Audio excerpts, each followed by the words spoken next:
આજે ફ્રીજ ખોલીને જોયું તો એમાં એક પાકી કેરી પડી હતી. તો ચાલો આજે આમાંથી શું બનાવું? તો ચાલો આઈડિયા તો આવી ગયો છે. તો હવે આપણે એક મિક્સી જારની અંદર મેરીગોલ્ડ બિસ્કિટ નાખી એનો ભૂકો કરી લીધો છે. એને એક બાઉલમાં કાઢી લઈએ. હવે પીગાળેલું માખણ એડ કરી એને સરસ રીતે મિક્સ કરી લેવાનું છે. અને આ મિશ્રણને આપણે કોઈ પણ એરટાઇટ કન્ટેનરની અંદર અથવા આવા કાચના વાસણની અંદર પણ આ રીતે એક લેયર પાથરવાનું છે.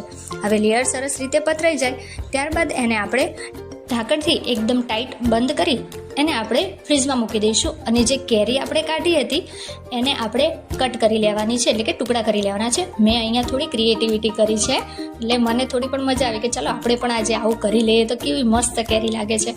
તો હવે આને આપણે જે ટુકડા છે એને બાઉલમાં કાઢી લઈશું અને એક પ્યુરી બનાવી લઈશું.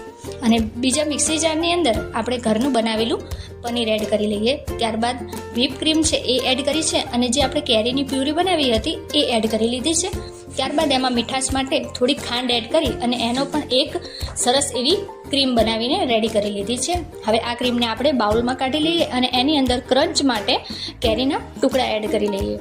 તો હવે આને જે આપણે બિસ્કિટવાળો જે બાઉલ મૂક્યો હતો અંદર એની અંદર આપણે જે બધી ક્રીમ બનાવી હતી એ એડ કરી લેવાની છે. પરંતુ હા, ક્રીમનું જે લેયર આપણે રાખીએ છીએ એ થોડું જાડું રાખવાનું છે. તો તમે જોઈ શકો છો. તો આ બધા આપણે બંધ કરી અને ફરીથી આપણે સેટ થવા માટે ફ્રીજમાં 3 થી 4 કલાક માટે રહેવા દઈશું.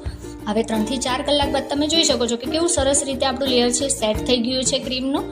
હવે એની ઉપર એક લાસ્ટ લેયર એટલે કે આપણે જે કેરીની પ્યુરી વધી હતી એનું એકદમ પાતળું લેયરથી આપણે ગાર્નિશ કરી દઈશું. અને એની ઉપર આપણે જે કેરીના ટુકડા છે એ એડ કરી દેવાના છે અને એને એરટાઈટ ફરીથી બંધ કરી અને અડધોથી 1 કલાક માટે ફ્રીજમાં રહેવા દઈશું, અથવા તમે 1 દિવસ માટે પણ રાખી શકો છો. તો હવે આપણે થોડી વાર બાદ આપણે એને ખોલીને જોઈએ તો આપણી એકદમ યમ્મી એવી મેંગો ચીઝ કેક રેડી છે.